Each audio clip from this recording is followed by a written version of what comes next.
Uma boa tarde, um feliz sábado. Nós estamos encerrando hoje os 10 dias de oração. Esse movimento que acontece não só aqui na Igreja do Greenville, não só aqui na cidade de Bauru, mas na América do Sul toda. Nós oramos por temas específicos.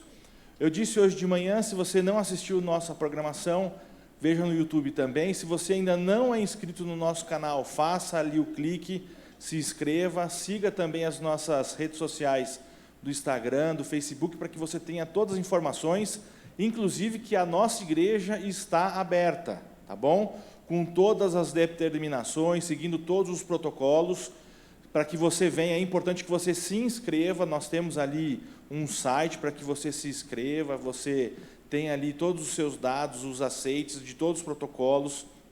Isso é muito importante. Mas voltando para o nosso procedimento aqui, para a nossa semana, né, os 10 dias, na verdade, que tivemos. O pastor Elias Anotelli, ele trouxe para nós, nos nossos drops, né, o primeiro dia. E eu disse hoje de manhã, pastor, talvez o senhor tenha tido aula com ele também, pastor Androvait. Pastor Androvait, ele me deu só aula de Espírito Santo. Foi a última, aquelas intensivas assim, ele só ia para o colégio já jubilado, já de idade. E ele falava uma frase que ele deve ter passado para o senhor também, assim, coisas ordinárias, poder ordinário. Coisas extraordinárias, poder extraordinário. E quando nós fazemos um clamor pelo Espírito Santo, pela reforma, pelo reavivamento, por uma moção do Espírito, a gente pede não só para que a gente se sinta bem, né? Às vezes a gente confunde um pouco isso, nós, a membresia, às vezes, eu estou cheio do Espírito, mas o cheio do Espírito serve para que a gente saia para fazer as coisas extraordinárias, né? Aqui em família, individualmente. E nós, quando vivemos esse clamor que passamos aqui, esses pedidos, né? Nós estamos pedindo esse poder que vem de Deus para que a gente faça realmente essas obras extraordinárias. O primeiro dia que o Senhor trouxe ali uma mensagem guiada pelo prospecto que nós temos ali, pela apostila, o que o senhor poderia passar para a gente de experiência do senhor, aquilo que marcou, talvez junto com a família? Se o senhor puder falar para a gente um texto, talvez, que tenha marcado, um momento para o senhor trazer uma reflexão daquilo que o senhor sentiu, daquilo quando o senhor estudou esse tema também. Certo. Eu trouxe um texto, não é um texto diretamente da apostila, mas é um texto que tem diretamente a ver, que está no livro dos Salmos, no capítulo 127, né, que é considerado o Salmo da família, né? Os primeiros 3 versos dizem assim: se o Senhor não edificar a casa, em vão trabalham os que edificam. Se o Senhor não guardar a cidade, em vão vigia a sentinela. Inútil vos será levantar de madrugada e repousar tarde, comer o pão que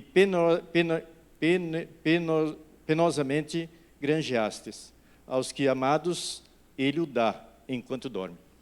Então, esses 3 versos, eles simplificam tudo, né? Nós podemos nos sacrificar, lutar, trabalhar, fazer tudo para que nós tenhamos um lar feliz, mas sem a presença de Deus no lar, no dia a dia, na vida dos seus membros, nós não podemos ser felizes de forma nenhuma. E é por isso que muitos lares enfrentam problemas, né? Por falta da presença de Deus. E a família, como instituição divina, né, é uma das instituições que Satanás mais tenta derrubar, porque ele sabe que quando ele derruba um pino, ele faz um strike, né? Ele derruba todo o resto. Assim. É isso mesmo. E são 2 instituições, né, que foram estabelecidas no Éden, que Satanás quer destruir. E a família, especialmente nos nossos dias que nós estamos vivendo, sim. Por isso eu acho que os organizadores foram muito felizes em escolher esse tema, buscar Deus através da família, buscar harmonia, propósitos com objetivos claros, definidos, né? E, acima de tudo, cultivar o amor, porque só assim nós podemos ter famílias bem organizadas, famílias fortes, famílias espirituais e, consequentemente, nós teremos uma igreja também forte, né? Maravilha. Pastor, obrigado. Se o senhor quiser passar mais alguma coisa, senão, muito obrigado tanto pelo vídeo que o senhor gravou, que a gente já teve a participação, também por hoje. A gente já está fazendo esse resumo para que no final a gente entregue o jejum para aqueles que estão jejuando, para que a gente tenha Eu só quero final. acrescentar Claro. alguma coisa, né? Não quer dizer que quando a pessoa, quando o lar tem a presença de Cristo no coração, Sim. que não vai haver problemas. Podem surgir problemas, mas o idealizador do lar estará ali presente para ajudar a solucionar o problema. Foi o que aconteceu em Caná da Galileia. Jesus estava presente e teve um problema. Faltou o quê? Faltou o vinho.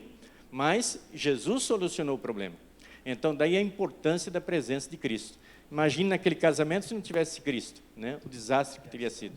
Então, que Deus possa abençoar nossos irmãos que possam priorizar a busca de Cristo Jesus. Muito obrigado, pastor. Deus abençoe o senhor e o lar do senhor também, tá bom? Muito bem.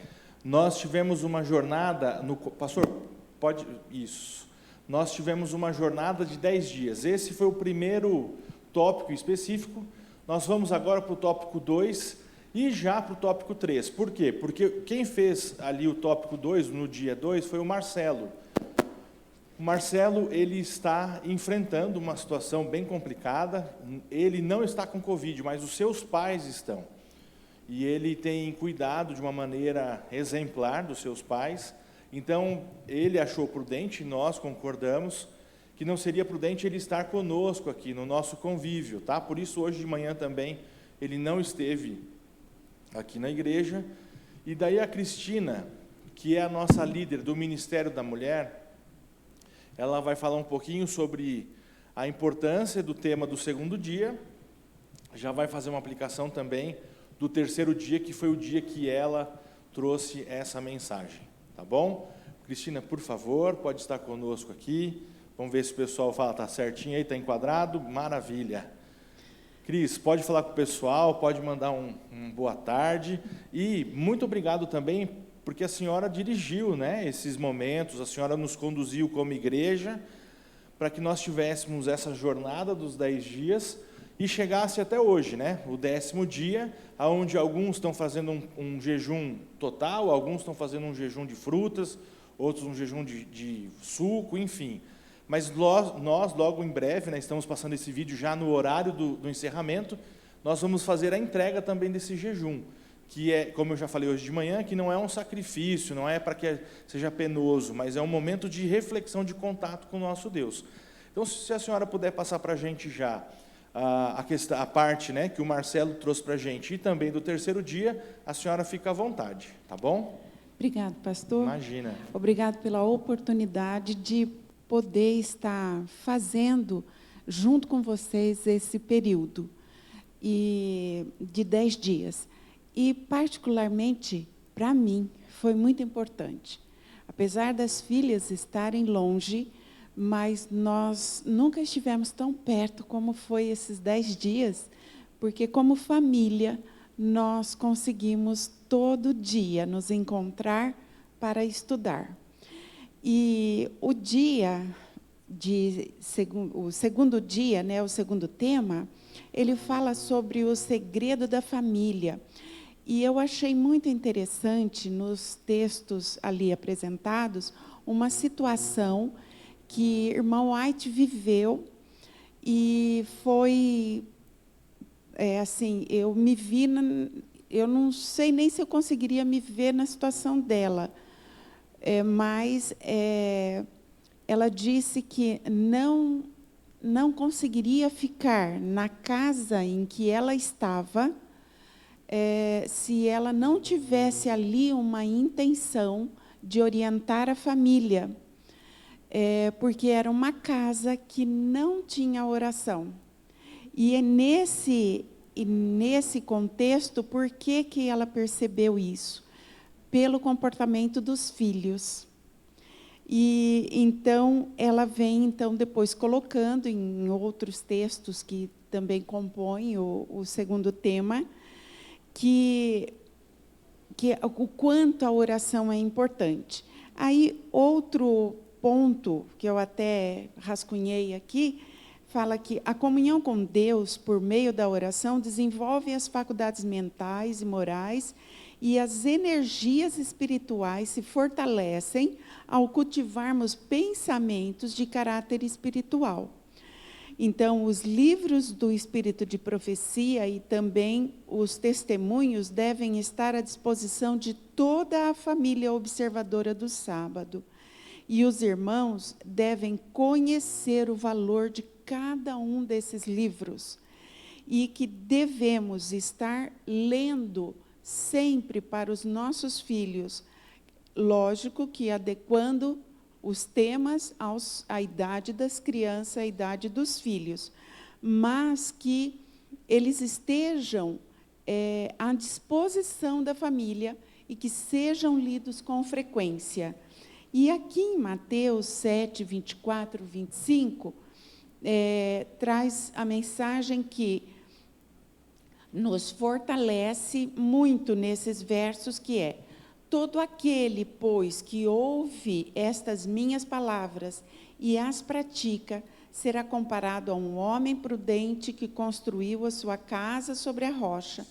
Caiu a chuva, transbordaram-se os rios, sopraram os ventos e bateram com força, muita força naquela casa. E ela não desabou, porque ela estava num terreno sólido, construído num terreno sólido, que é a rocha. E essa rocha nós sabemos que é o nosso Deus. Então, esses foram os aspectos, pastor, do segundo tema. E como o senhor me convidou já para fazer o terceiro Segundo tema. E o terceiro, isso? Então, o terceiro tema, ele fala sobre atividades espirituais em família. E também tem um texto, aliás, 2, que eu separei aqui, que foram muito impressionantes para mim nesse dia.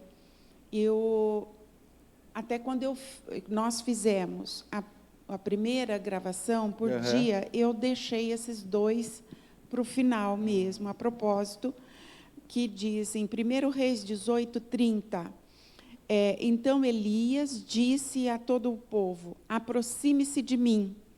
E todo o povo se aproximou dele. Elias, então, restaurou o altar do Senhor, que estava em ruínas. Em 2 Samuel 6, 11 e 12, conta, então, a história do período em que a Arca do Senhor ficou na casa de Obed-edom, e por conta das bênçãos que ele recebeu, a família dele recebeu, e tudo o que ele tinha foi abençoado. Então, Davi se encorajou em ir buscar esta arca e devolvê-la ao lugar correto. No primeiro texto, meus queridos, todos vocês que estão nos ouvindo, olha, quando Elias chama: vem, povo de Israel, vem escutar, vem, se aproxima, vem me ouvir. E ele restaurou o altar, que era algo que já estava destruído. Queridos, verifique quais são outros deuses que tem dentro da sua casa. E se tem. Queridos, restaure o altar do Senhor, porque como ele fez lá para Obed-edom, ele quer fazer conosco, e nós estamos muitos, mas muito próximos de estarmos com Deus de novo. E se não for no resgate dos altares, na casa de cada um, e não for sentindo essa bênção maravilhosa que Obed-edom sentiu e teve em tudo que ele tinha, também foi percebido, então, nós não estaremos prontos para encontrar com o nosso Deus. E aqui no finalzinho, eu quero só encerrar dizendo que, em todo lar cristão, Deus deve ser honrado pelo sacrifício de oração. Essa palavra, sacrifício, pastor, como a gente lê no Antigo Testamento, um sacrifício era uma doação especial. Ninguém se aproximava de Deus sem um sacrifício. Sem um sacrifício. Então, não é o sacrifício no linguajar de hoje, Sim. não, que é penoso, que é triste, não, é uma doação especial.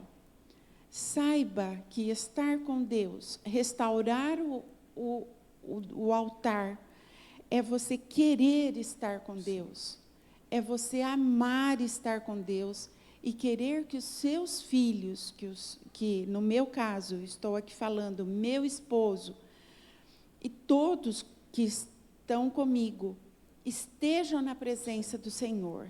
Então, que esse sacrifício de oração, louvor, seja feito toda manhã e toda noite. E cada manhã e cada noite devem acender a Deus fervorosas orações, pedindo sua bênção e sua orientação.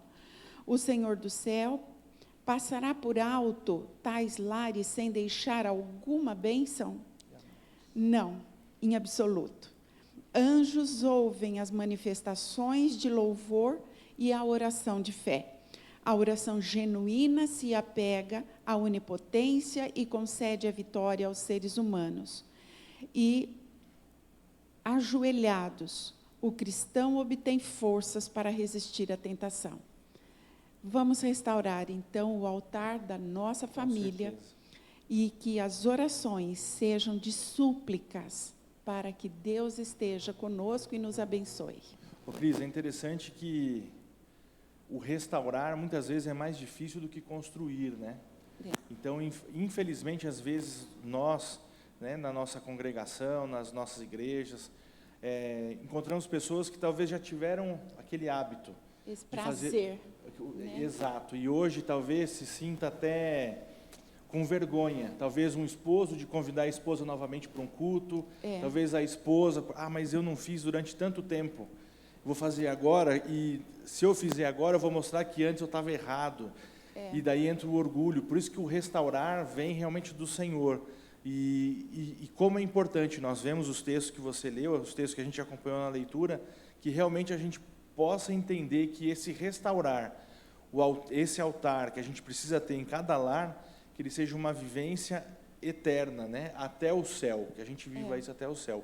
Muito obrigado, Cris, muito obrigado pela explanação dos dois temas, do segundo e do terceiro dia. Agora nós estaremos com o Guilherme. Obrigada a todos. O Guilherme foi quem esteve conosco e preparou a explanação do quarto dia, tá bom? O Guilherme estará agora aqui, partilhando para a gente um pouco da experiência que ele teve. O que você sentiu, Gui, para você, ou talvez que você refletiu, o que você, lendo, estudando esse tema para apresentar para a gente, o que você pode assim trazer de impacto para nós?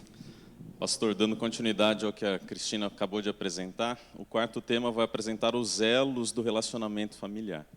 E ele identifica muito os pequenos gestos que nós temos dentro das nossas casas, como eles são importantes para que o relacionamento familiar se torne algo grandioso. Aquele elogio sincero para a esposa, da esposa para o marido, aquele elogio sincero para os filhos, aquele momento da brincadeira, aquele momento em que nós ficamos offline de todas as redes sociais e nos dedicamos exclusivamente às pessoas dentro da nossa casa. E principalmente quando as pessoas realizam o culto, quando as famílias realizam o culto juntos. Como você acabou de falar, muitas vezes a gente pensa, olha, não sei, eu estou com um pouco de vergonha, faz tanto tempo que nós não realizamos o culto aqui em casa. Restaurar esses momentos é essencial, para que a família possa ter os seus elos de união, de fraternidade, cada vez mais fortes. Os laços precisam ser estreitados. A gente tem inúmeros motivos para desanimar. A pandemia, problemas de saúde, muitas pessoas com problemas financeiros, brigas e tudo mais. Nos sobram motivos, muitas vezes, para dizer, olha, eu não sei se vale a pena continuar nessa família, se vale a pena continuar casado, mas é justamente o contrário do que Deus quer. Pensar assim é ir justamente ao contrário do que Deus tem para nós. Juntos, marido, mulher e filhos, nós precisamos vencer esses desafios, o desafio do convívio, o desafio das dificuldades, para que depois juntos nós possamos celebrar. Se agora tudo parece estar difícil, joelho no chão, presença de Deus se faz essencial. Quanto mais Deus estiver nas nossas famílias, mais as nossas famílias conseguirão crescer. E o quarto dia traz essa mensagem. Para que os elos possam ser fortes e vigorosos, nós precisamos colocar Deus dentro das nossas casas, através do culto diário, do estudo da Bíblia e principalmente através da oração em família e pela família. Até quando eu li esse tema, né, no nosso estudo ali, uma coisa que me veio à mente foi o seguinte, que não adianta só eu orar pelos meus filhos, eu preciso orar com eles, por eles, e deixar que eles vejam eu orando também. Porque talvez nessa prática que ele vai ver que não é só um conto de fadas, não é só para que ele faça e eu não faça, mas existe a oração também que vai instruir os nossos pequenos, a nossa esposa, o nosso esposo, enfim, cada um com seus pares, né? Mas realmente pensando no quê? Que todos os nossos atos vão refletir na eternidade. Quando eu li isso, eu falei assim, puxa, então tem que orar por eles, com eles, e deixar que eles também vejam a gente orar, para que a gente não só viva, e é até bonito, claro que a gente fica feliz como pai, como mãe, como familiar, quando um dos nossos filhos, os nossos pequenos, alguém está doente, geralmente fala assim, faz uma oração. Eu fico feliz quando os meus filhos pensam assim, em um Deus que socorre, mas por outro lado também me acende uma lanterna amarela ali, uma luz amarela, né, do semáforo, uma atenção. Por quê? Para que não se exista uma tendência de um Deus, uma oração amuleto. Eu preciso de alguma coisa, então ora. E ter uma oração de relacionamento, não só de petição, né? Então realmente foi isso que você falou, a gente fortalecer os elos entre nós, sendo que quem traz a liga para que esse elo não se dissolva é o nosso Deus. Obrigado, Guilherme. A gente agora vai para o 5º dia já estamos aí quase na metade da nossa jornada. Quem nos trouxe a retrospectiva, né, no 5º dia foi a Luciana. A Luciana está com a gente aqui hoje e ela vai estar também trazendo um pouco da impressão que ela teve nesse 5º dia, e um texto que talvez tenha te impressionado, alguma coisa que você gostou, então pode dividir com a gente também, tá bom, Lu? Boa tarde. Boa tarde. Espera aí, deixa eu...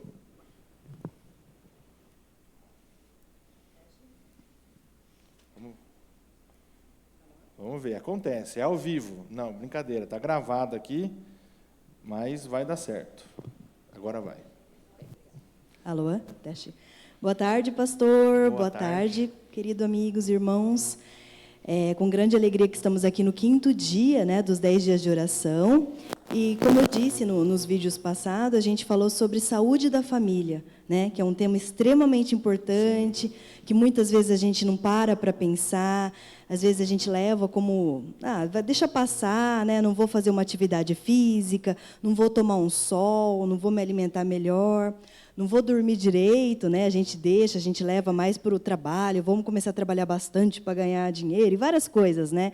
Então, a saúde da família, ela é realmente algo importantíssimo que devemos cuidar. Maravilha. Até um dos pontos que você trouxe para a gente, Lu, que é a questão, são os 8 remédios, né? Que nós estamos acostumados, que Ellen White cita constantemente, e muitas vezes a gente até deixa, e a gente vê o reflexo dos nossos filhos, né? Onde a gente mais quer criar ali uma proteção para eles, talvez em vários aspectos, como você disse, talvez uma seguridade financeira, as melhores escolas, os melhores tudo, e às vezes a gente esquece desse ponto tão importante, que eles são uma esponja e estão vendo tudo que a gente faz. Quantos e quantos relatos que a gente já não viu de pessoas que bebiam refrigerante e parou por causa dos filhos? Sim, ou alguns não pararam, né? E daí os filhos tomam também. Porque a gente vê que, ou dormir em casa, assim, a Juliana tem uma vida mais certinha, vai dormir mais cedo. Eu, geralmente, produzo mais à noite. Então, tem vezes que 1h da manhã eu estou trabalhando.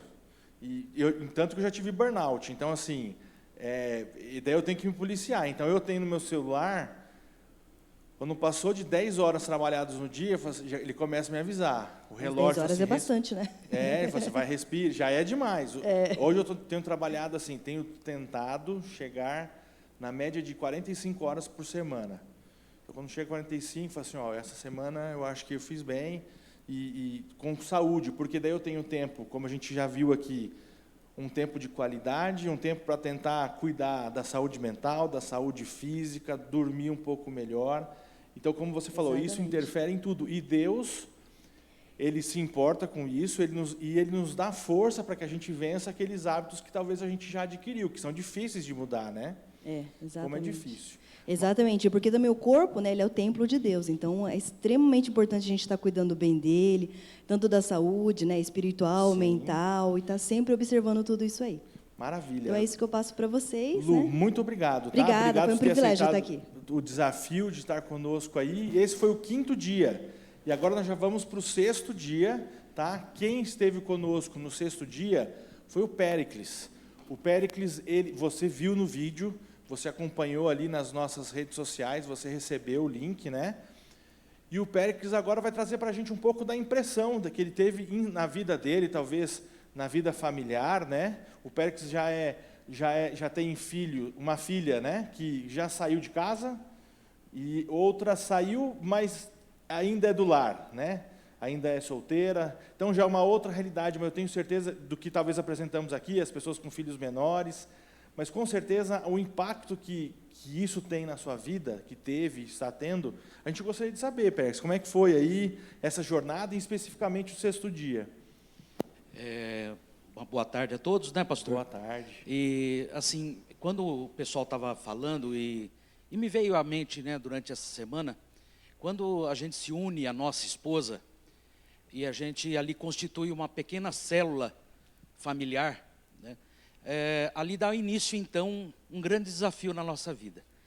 E aqueles que têm a oportunidade de ter os seus filhos, essa responsabilidade ela aumenta em muito, quando esses chegam até nós, porque acaba sendo a herança do Senhor, né, em nossa vida. O Senhor comentou hoje no sermão.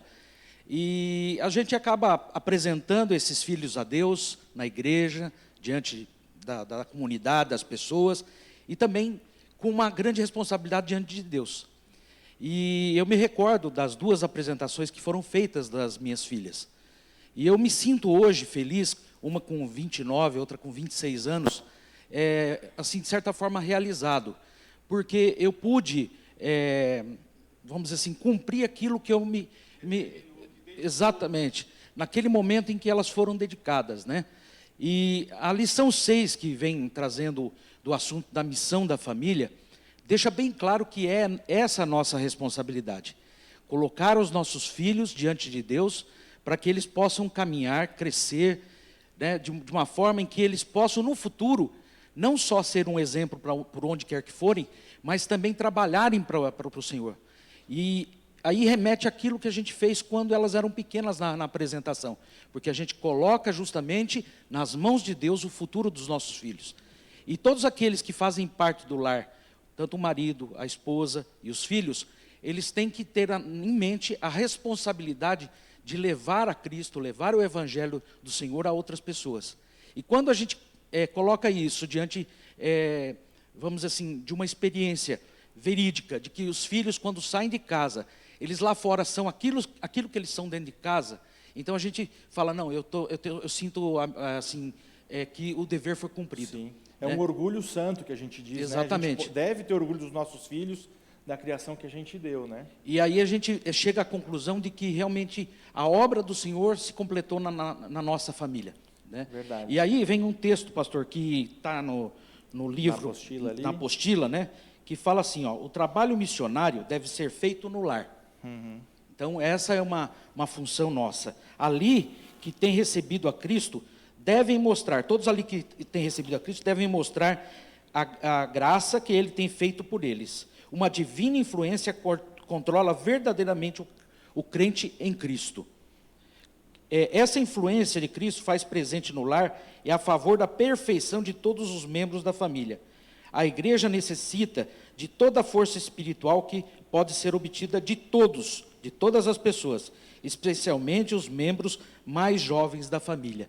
Então, a gente vê que quando o filho está fazendo isso, está comprometido com a palavra do Senhor, que está nos caminhos do Senhor, isso que a irmã White fala aqui, realmente Péricles, nos deixa satisfeitos e felizes, A né? gente vê que tem um reflexo no lar, tem um reflexo na igreja, né, que é a comunidade que a gente acaba mais convivendo, consequentemente na escola, no trabalho, como é o caso, né, das tuas filhas, já estão em idade de trabalho, idade escolar, universidade, e a gente vê, nesse sexto dia, eu me lembro de um ponto que diz assim, pelo caráter dos filhos é que nós enxergamos o caráter dos pais. É uma responsabilidade, como você disse, né? É um Sim. peso, claro que a gente entende, e Deus muito mais do que nós, a questão do livre-arbítrio, que cada um de nós vai ter uma escolha em algum momento, mas existe a responsabilidade sim, como você disse, é um privilégio, mas é uma responsabilidade. Aqueles que são pais, eles devem sim dedicar, planejar, para que eles tenham não só um lar envolvido na atmosfera celestial, né? Como Ellen White ela costuma dizer, mas na missão, porque daí a gente resolve já um problema que é crítico não só na nossa igreja aqui do Greenville, a igreja de Bauru, mas em todas as igrejas que a gente passa, os estados que eu já trabalhei, os estados que eu já vivi como membro de igreja, a gente sabe que a gente tem vivido cada vez mais uma igreja menos impactante, menos Comprometida. menos comprometida. Hoje em dia, o terror para o pastor é quando a gente chega no mês de setembro para outubro, que são as famosas comissões de nomeações. Porque todo mundo diz o quê? Olha, eu quero ajudar, mas não quero compromisso, que é o comprometimento que você disse. E isso vem muito do reflexo dos pais lá atrás, os filhos refletindo isso. Então a gente precisa de fato, não para que a igreja continue triunfando, porque não é a igreja que triunfa, é Deus, é o Evangelho. E a gente continuar a missão é algo que Deus nos deixou, só que a gente vê isso na Bíblia, isso é cíclico. A obra que foi feita em nós vai ser feita nos nossos filhos e através dos nossos filhos o nosso legado vai ser deixado. E então que a gente precisa mesmo inculcar na mente dos nossos filhos a necessidade de se envolver cada vez mais com as atividades que a igreja proporciona, mas principalmente com a pregação do Evangelho, em viver esse Evangelho, como você disse. Obrigado, tá? Não sei se você quiser completar alguma coisa, mas... Não, era isso. Era... Maravilha. Muito obrigado pelo Péricles, pelo sexto dia que a gente teve aqui. A gente agora vai para o sétimo dia já. Já estamos chegando na reta final da nossa jornada de 10 dias. Agora eu vou estar aqui, né, no palco, no nosso púlpito aqui. Nós estamos gravando, mas você já está vendo ao vivo aí o doutor Daniel estará conosco. Doutor Daniel, que passou para nós o sétimo dia. É isso, Daniel? Isso, pastor. Maravilha. Quais foram as implicações? O que você tirou de lição para si? O que impactou a tua vida e o teu lar com a Gabi lá? Bom, boa tarde, né? Primeiramente, boa tarde para todos que estão acompanhando o programa, encerrando esses 10 dias e 10 horas de oração. O tema que eu tive a oportunidade de apresentar foi o tema número 7, falando sobre o aspecto finanças, né? E isso, acho que é um dos temas que a gente precisa até conversar mais como igreja, porque ele pode tanto trazer bênçãos, como pode trazer destruição também para a família, para o casamento, enfim. Eu dividi o tema, 3 lições, pastor, bem breves. A primeira, que Deus é o dono de todas as coisas. A segunda, de que a família precisa ter um planejamento financeiro. E a terceira, de que nós devemos dar valor para o que realmente importa. Então, Ageu 2, verso 8, né, o texto conhecido nosso, diz que meu é a prata e minha é o ouro, diz o Senhor dos Exércitos. Então, a primeira lição é essa, a gente tem que, como família, ali diante dos filhos, ensinar que nós somos apenas mordomos, e que, como mordomos, um dia nós vamos ter que prestar conta de tudo que Deus nos deu, do que nós fizemos ou deixamos de fazer. E as famílias, principalmente que têm crianças, nós lemos os textos, né, de Ellen White, ela deixou isso muito enfatizado, de que a gente tem que, desde pequenos, ensinar as crianças que o dinheiro tem valor, né? Dentro desse planejamento, já que eu falei, a lição número 2, ensinar a criança o custo que as coisas têm. Hoje em dia, a gente tem essa facilidade de que as coisas são muito fáceis. Então, eu me lembro que... e assim, quando eu era criança, alguns brinquedos ou algumas coisas eram coisas, assim, às vezes, impensáveis para nós, para os nossos pais. E hoje, uma criança, uma menina, eu vejo pela minha própria filha, né, tem um quarto lá cheio de bonecas, cheio de brinquedos, que o tio dá, que a tia dá, que a gente dá, que o avô dá. E quando a gente mal percebe, tem lá 50 bonecos, um quarto cheio de brinquedos. E a gente vê o Espírito de Profecia falando contra a extravagância. Então, assim, a gente tem que tomar muito cuidado para não cair nesse tipo de erro, mostrar para a criança que aquilo tem um valor, tem um custo, né, de que nós não podemos esbanjar, ser extravagantes. Isso é uma lição do Espírito de Profecia. E por fim, a gente investir no que realmente importa. E o que é importante?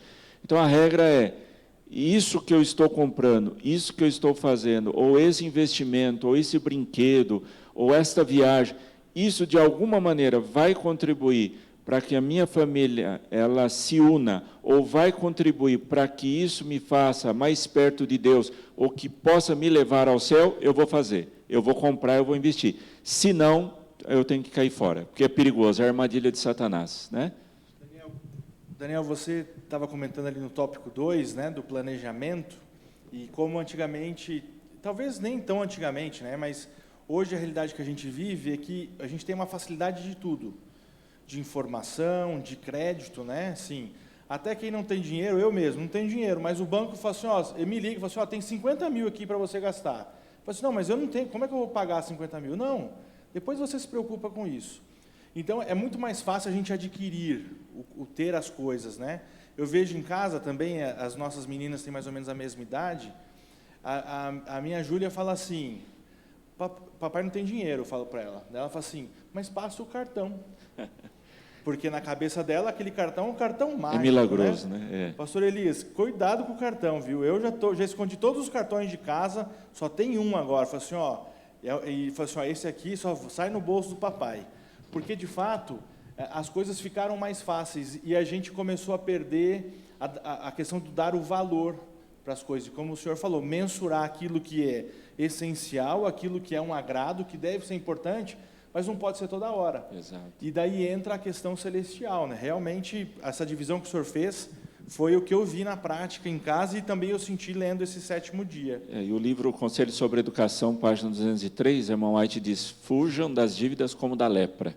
Né? Então, é muito forte. Então, a gente, como família, tem que tirar um tempo para se planejar financeiramente, porque nós, igual eu falei no começo, se a gente tiver uma estrutura familiar bem feita, não ter dívidas, ter um planejamento seguro dentro daquilo que a gente pode, então não gastar mais do que ganha, regras básicas, né? Com certeza isso vai contribuir para a família, para a felicidade da família, e não ser uma desgraça ou um ponto de tropeço. É gastar tempo nisso que é muito importante. É importante até, o senhor disse assim, nós muitas vezes falamos pouco disso, né? Desse planejamento, nós como igreja, inclusive eu como pastor, vocês como líderes, a gente precisa instruir as pessoas. Nem todos, hoje parece que já nas escolas já estão inserindo nessa matéria a educação financeira, mas nós não tivemos isso. A gente aprendeu talvez na marra, talvez alguns tenham sorte de um pai ser mais organizado e inspirou desse jeito, mas a maioria de nós não tivemos essa disciplina. Então, muitas vezes, a gente vai conversar, às vezes, com os irmãos, e a gente vê, nossa, pastor, estou com uma dificuldade de dizimar. E fala assim, mas por que, irmão? O senhor não acredita que Deus que te deu? Eu acredito, pastor, mas não sobra. Assim, vamos sentar aqui, vamos ver aqui que você... TV a cabo, 250, internet, 150. Vamos fazer um pacote aqui, já economiza não sei quanto. Então, é justamente essa questão que ajuda no nosso dia a dia, ajuda na felicidade, porque, como o senhor leu ali, Ellen White já avisa, né? Fujam das dívidas como se deve fugir da lepra. Ou seja, é uma doença que vai secar os ossos, que vai fazer com que muitas coisas não funcionem. Isso é importante para a nossa vida, para a vida da nossa família e também para nós ensinarmos para os nossos filhos, e acaba envolvendo também hoje na nossa adoração, né? Porque a gente muitas vezes, eu não vou ofertar, não vou dizimar, porque senão, como é que eu vou fazer? Muito obrigado, doutor, por essa parte. Não sei se o senhor quiser concluir alguma coisa, mas... Eu que agradeço e desejo que todos sejam muito abençoados nesse aspecto. Amém. Muito obrigado, doutor. Nós estamos terminando aqui o 7º dia, agora vamos para o 8º. Quem esteve conosco, dividindo conosco, né, trazendo a perspectiva de leitura, e também agora vai trazer uma perspectiva daquilo que viu, que sentiu, é o Dani, tá bom? O Dani, que é um ancião aqui da nossa igreja também, como o Péricles, que falou aqui, como o Guilherme, tá bom? A maioria dos que falaram aqui são líderes da igreja, fazem parte aqui da nossa igreja do Greenville. O pastor Elias Anotelli, que falou no primeiro dia. Nós tivemos a Cristina, que é a nossa líder do Ministério da Mulher. Nós também tivemos a Luciana, nós tivemos também o Guilherme, como eu disse, os nossos anciãos, né? E agora o Dani vai estar falando do 8º dia. Dani, do 8º dia, o que impactou na tua vida? O que você gostaria de trazer uma reflexão ou uma memória, né? Porque as pessoas já viram, já estudaram também esse tema com a gente essa semana. Pastor, o que me chamou a atenção foi justamente o tema. Por quê? O tema é generosidade se aprende em família. Eu achei interessante trazer esse tema da generosidade, assistência, caridade, para dentro do contexto familiar. Porque muitas vezes a gente pensa que a caridade, a generosidade eu tenho que praticar. Mas a gente muitas vezes esquece que isso pode estar e deve estar incluído dentro desse contexto familiar. As famílias precisam ser generosas. Eu vou ler um texto bíblico que está em Tiago. Se quiser usar aqui de apoio, pode usar. Tiago, capítulo 2, versículos 14 ao 17. Assim diz a palavra de Deus. Meus irmãos, qual é o proveito se alguém disser que tem fé, mas não tiver obras? Pode acaso semelhante fé salvá-lo? Se um irmão ou uma irmã estiverem carecidos de roupa e necessitados do alimento cotidiano, e qualquer dentre vós disser, ide em paz, aquecei-vos e fartai-vos, sem contudo lhes dar o necessário para o corpo, qual é o proveito disso? Assim também a fé, se não tiver obras, por si só está morta. É interessante esse texto porque ele fala que a necessidade que nós temos de praticar as obras. E também ele não tira o valor da fé. Nós sabemos que nós somos salvos pela fé. E nós temos que dar valor à fé, temos que ter fé. Mas como vamos ter fé se não praticamos obras? E como os nossos filhos podem ter fé se eles não praticam as obras? É interessante que no Sermão do Monte, Jesus ele fala que não saiba o que a nossa mão esquerda não saiba o que a mão direita fez. Mas eu posso dizer que existe uma classe de pessoas que precisa saber quando nós ajudamos ao próximo, aqueles que estão necessitados, que são os nossos filhos. Os nossos filhos, eles precisam saber, precisam ver que nós nos preocupamos com os outros para que eles possam aprender com o exemplo, para que eles possam também, né, exercitar o amor, exercitar a caridade e ajudar aqueles que ele também pode ajudar. O Dani, você colocou um ponto aí que é o ensinar, né? Então, quando nós avisamos e compartilhamos com a nossa família, é o ponto de realmente a gente estar ensinando, estar preocupado com o ensino dos nossos filhos. Existe uma prática que eu acho que é muito saudável, por exemplo, o pai, a mãe, aqueles que têm um provento financeiro, na hora que for fazer a divisão, assim, olha, as crianças elas são muito palpáveis, elas precisam ver para aprender, né? Então, fala assim, olha, a gente tem 100, de 100, 10 é do Senhor. Então, às vezes, tanto que se você der uma nota de R$200, que eu nunca nem vi, só vi na foto, nunca peguei essa nota ainda, mas se eu der R$200 para minha filha ou qualquer outra criança e 2 moedas, ela vai querer a moeda, porque para ela moeda é tesouro, é aquilo que vale mais. Então, a gente precisa ensinar onde está o nosso coração, onde está o nosso tesouro. E isso eles vão realmente aprender fazendo com a gente. Então, às vezes, a gente vai levar uma cesta básica para alguém.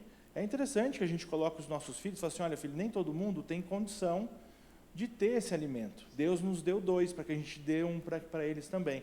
E isso é a generosidade que não é para ser compartilhado no Instagram, mas para ser compartilhada com os nossos queridos, como você disse. Para que a gente instrua e cresça em estatura, sabedoria e graça, como diz a Bíblia, né?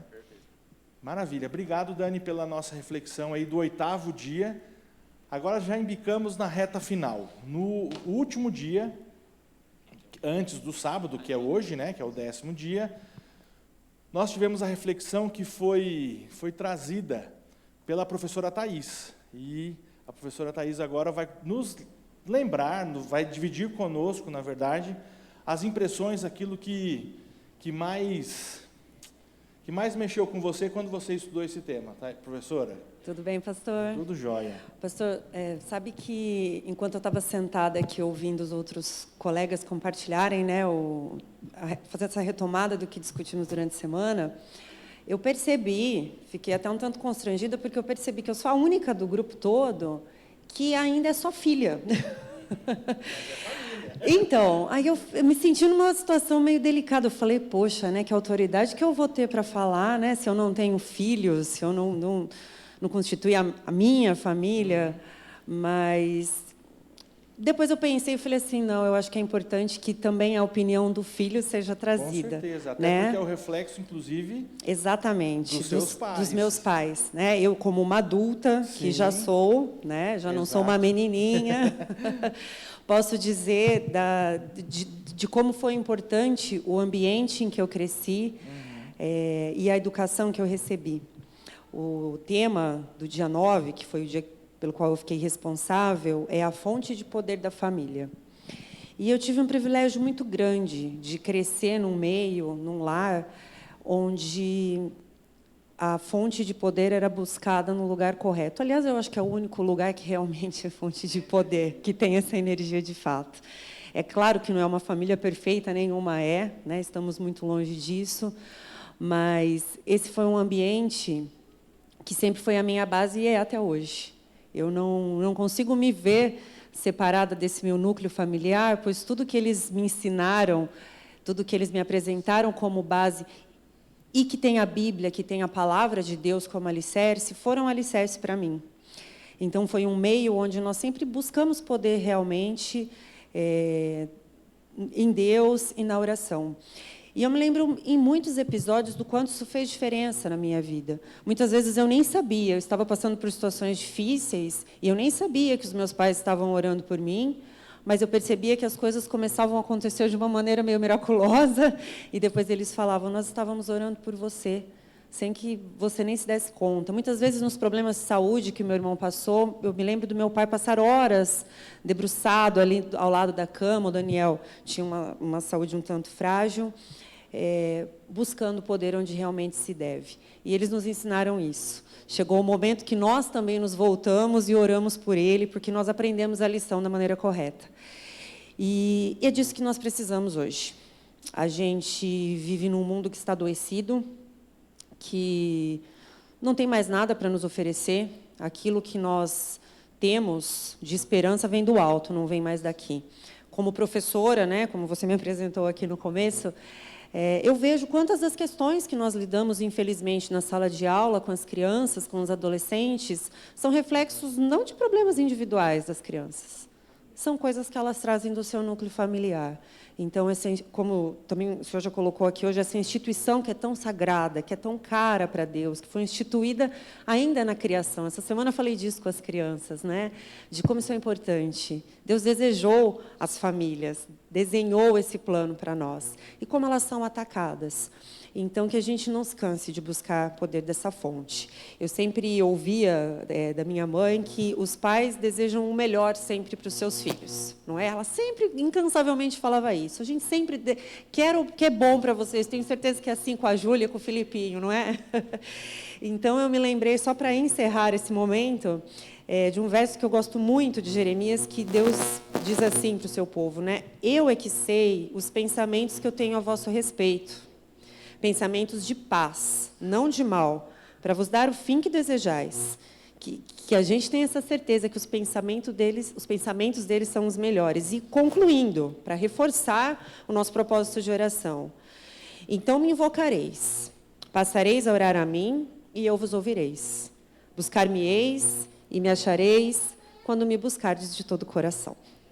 É isso. A gente precisa realmente saber aonde buscar poder, né? Ninguém vai na padaria para comprar papel, ninguém vai no açougue para comprar pão, mas a gente, assim como muitas vezes a gente vai em outros lugares para buscar felicidade, sendo que a fonte de felicidade e de amor é Deus, né? Então, realmente é esse ponto que você colocou, saber aonde buscar. E a melhor forma da gente aprender isso é a gente ver isso, né? Você viu isso na fé dos seus pais. Você conseguiu, e esse pensamento não é meu, esse pensamento vem do Espírito de Profecia, que as características, né, que a criança desenvolve de Deus é a forma como ela enxerga os seus pais. Então, a forma como a figura que a gente cria de Deus, os nossos pais é que são responsáveis por isso. E você é um exemplo de como uma criação pautada na educação cristã, que não quer dizer que as pessoas sejam perfeitas, mas a ideia é perfeita.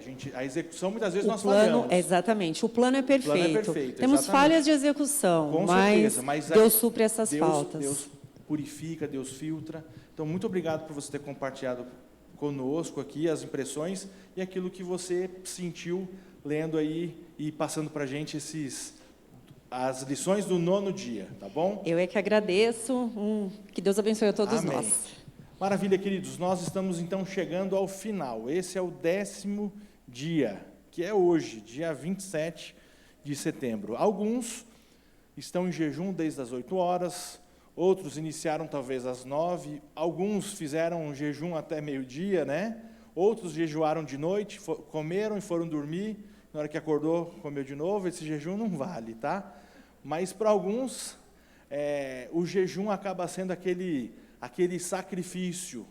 Eu preciso me sacrificar. Essa ideia é uma ideia que vem lá atrás, de uma filosofia que não é bíblica, onde a matéria, o corpo, é mau, e por isso nós precisamos purificar o nosso corpo através do sacrifício, da dor. Essa ideia é uma ideia platônica, tá? Não é bíblica. A ideia que Deus nos passa é que, e a Bíblia fala sobre o jejum, mas não o jejum como sendo algo de penitência, mas como sendo algo de busca, de relacionamento. Eu falei isso hoje pela manhã, volto a repetir agora para que você se lembre bem. O Espírito de Profecia, quando nos diz e nos fala sobre o jejum, e muitas vezes as pessoas querem saber o que pode comer, que hora que pode comer, a única restrição que o Espírito de Profecia traz com relação ao jejum, e ela deixa muito claro isso, Ellen White quando escreve, é que o jejum, qualquer jejum feito, deve ser restrito de alimentos estimulantes. E daí a lista dos alimentos estimulantes você sabe quais são, tá bom? Então esses alimentos você não deve buscá-lo em nenhum momento, mas principalmente no momento do jejum. Então se você quiser jejuar com suco, se você quiser jejuar comendo fruta, a questão não é aquilo que você está comendo, mas aquilo que você está fazendo no restante do tempo, na busca com Deus, na busca de um relacionamento mais íntimo com Deus, tá bom? Nesse ponto, nós clamamos durante 10 dias. Essas 10 horas foram também de busca incessante de Deus. A entrega do jejum é uma entrega, não é o fato de comer, mas é o fato de, Senhor, muito obrigado por essa jornada que tivemos. Muito obrigado porque foi intenso, não na dor, não na fome, mas principalmente no relacionamento. Volto a repetir isso, o jejum tem a ver com relacionamento com Deus, não algo que é uma penitência para cada um de nós. O último tema, ele traz, o décimo tema, se você não estudou, se você ainda não tem a apostila, quando você está assistindo, muito provavelmente aqui no YouTube, nós vamos colocar um link aqui embaixo para que você baixe o download da apostila, tá bom? Para que você tenha essa apostila. Pastor, mas eu não consegui fazer do dia 18 ao dia 27. Não tem problema. Guarda essa apostila, se você tem ela física, guarda. Pastor, não gosto de papel. Então, guarda o PDF. Esse material é um material que a gente deve buscar para recapitular, para reviver isso. Eu acho que semestralmente, talvez, nós como igreja devemos realmente lembrar, porque como o pastor Elias colocou aqui no começo, o tema foi muito feliz de quem escolheu, porque para o momento que nós estamos vivendo, e também pela profundidade dos textos que foram colocados aqui. No 10º dia, uma coisa que ficou muito claro para mim, é que nós devemos falar mais do céu. Ellen White, inclusive, ela diz que pelo menos meia hora do dia nós deveríamos refletir sobre o céu. Agora, se for contar as coisas que nós falamos, pelo menos 1 hora. Nós deveríamos refletir sobre o céu, mas falar sobre o céu. Sabe, quando a gente vai falar de algum lugar que a gente gosta, de alguém que a gente gosta, de alguma coisa que nos faz bem, a gente muitas vezes lembra dos detalhes, lembra do cheiro, lembra... O céu a gente não tem ainda foto para lembrar, mas é um lugar que nenhum de nós esteve, mas todos nós queremos estar. A única pessoa que eu conheço, através dos livros, tá? que eu não a conheci pessoalmente, mas a autora dos textos que a gente leu durante essa semana, quando ela teve a sua primeira visão do céu, e ali ela teve um contato com Jesus Cristo, e quando chegou o momento em que ela estava percebendo que a visão já era finda, ela pediu, por favor, eu não quero ir embora, eu quero ficar aqui. E isso não é porque ela era egoísta, é porque o céu, de fato, é bom. O céu não é só um lugar que tem ausência de problemas, porque às vezes a gente até quando vai falar sobre o céu, a gente dá muita ênfase naquilo que inclusive é bíblico, que fala assim, lá não vai ter mais dor, não vai ter mais pranto, não vai ter mais choro. E é importante a gente refletir nisso, porque essas coisas hoje nos machucam, e lá não vai ter mais dor, não vai ter mais pranto, não vai ter mais essas coisas que nos machucam. Mas o céu é muito mais do que isso. O céu é um lugar onde Deus estará presente conosco, onde Jesus Cristo vai morar com cada um de nós. O céu é um lugar onde nós vamos estar eternamente conectados com Deus, onde o pecado e o pecador já não existem mais. O céu é um lugar onde Deus preparou. O céu é um lugar onde eu e você vamos viver o sonho de Deus para a nossa vida. Eu deixei um parágrafo aqui, que eu não li pela manhã, mas eu gostaria de ler com você agora, que se encontra no livro Testemunhos Seletos, no volume 3, na página 257, diz assim: o céu é um lugar agradável. Desejo estar ali e contemplar meu amorável Jesus, que deu sua vida por mim e ser transformado à sua imagem gloriosa. Quem me dera ter palavras para expressar as glórias do resplandecente mundo futuro. Tenho sede das águas vivas que alegram a cidade do nosso Deus. Tenho a sensação de que devesse exclamar, rumo ao lar. Queridos, o céu ele precisa proporcionar isso para nós. Sabe, que você viva, reflita com os seus filhos, com a sua esposa. Se você talvez não for casado, não tiver um núcleo familiar seu, se você viver com seus pais, se você viver sozinho, não importa, o céu deve ser uma realidade. Nós precisamos começar a viver a atmosfera celestial aqui nessa terra, para que a gente tenha não uma surpresa em estar no céu, porque ninguém vai para o céu de surpresa. Nós vamos para o céu pela graça de Cristo Jesus, mas nós precisamos almejar esse momento. Eu espero que essa jornada que você viveu conosco, ela possa ter te ajudado a aspirar mais o céu e que você possa ter vivido mais essa realidade. Eu gostaria de chamar aqui a irmã Cristina conosco para nós fazermos o encerramento desse momento, tá bom? Nós teremos um momento de oração. E eu agradeço a você que esteve conosco nesses 10 dias, você que nos acompanhou através do WhatsApp, através do YouTube, através do Facebook. Eu não sei através de qual mídia que você nos acompanhou, mas eu tenho certeza que foi uma bênção para você. Agora nós estamos encerrando esse momento, mas nós esperamos continuar nessa intimidade com Deus. Esse é o desejo meu como pastor dessa igreja, da Cristina, que é a líder do Ministério da Mulher, de todos os líderes da nossa igreja, porque esse projeto não é um projeto de um departamento ou ministério, é um projeto da nossa igreja, que nós queremos que esse poder extraordinário que buscamos para a nossa família faça diferença nos núcleos familiares, mas principalmente dentro da nossa igreja, na nossa comunidade também. Irmã, muito obrigado pelo empenho da senhora, por todo o planejamento, por toda a execução também. Se a senhora quiser falar algumas palavras, depois eu gostaria que a senhora orasse por nós, encerrando esse momento também. Sim, eu gostaria de falar sim. Meu amado irmão, nós temos todo ano, esta imensa oportunidade de separar 10 dias para rogar a Deus as bênçãos, para nos humilharmos perante Deus. E porque logo no começo do ano isso acontece, porque é um material que você vai poder usar o ano todo, e o ano todo você estar na presença de Deus. É o meu desejo também, como líder do Ministério da Mulher, que você faça uso deste material. Você, mulher, que não fez os 10 dias, querida, faça daqui para frente. Além de tudo isso que foi feito, que foi falado aqui, nos vídeos diários, e nesta reflexão aqui, de finalização dos 10 dias, tem muito, muito mais material para nós analisarmos, estudarmos e incorporarmos as bênçãos que Deus tem para nós.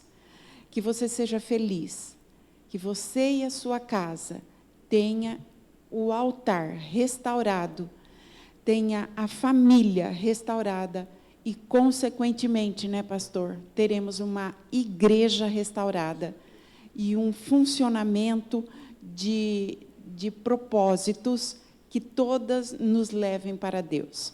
Vamos orar, então.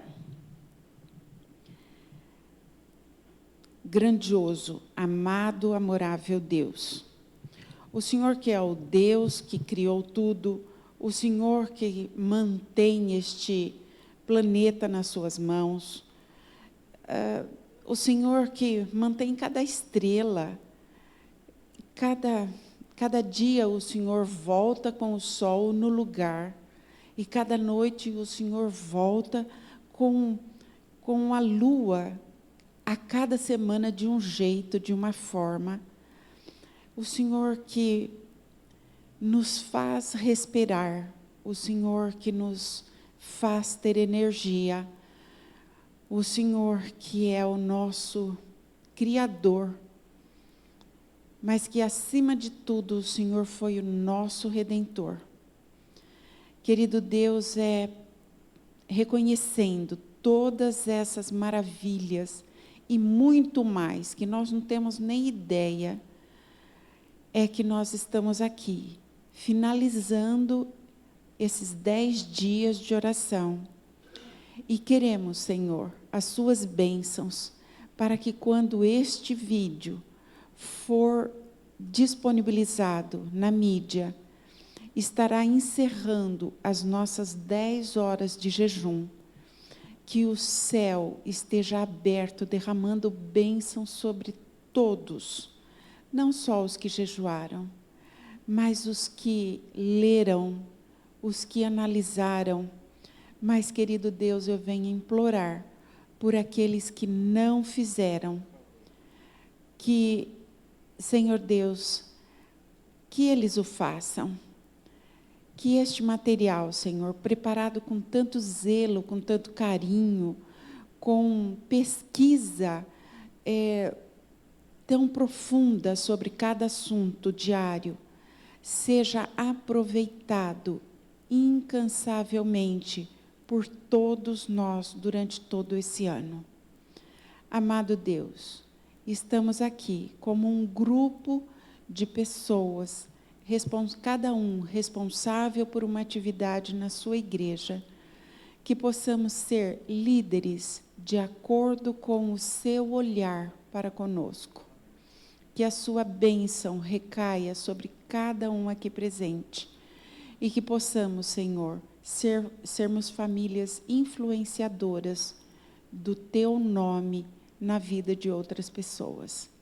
Te louvamos por tudo que o Senhor é e que a nossa gratidão seja eterna até o dia que possamos agradecê-lo pessoalmente. Em nome de Jesus. Amém.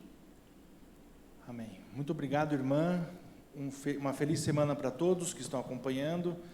Talvez você esteja vendo esse vídeo um outro dia, não só nesse sábado, mas que esse vídeo, que o material que foi exposto aqui, possa ser bênção na tua vida também.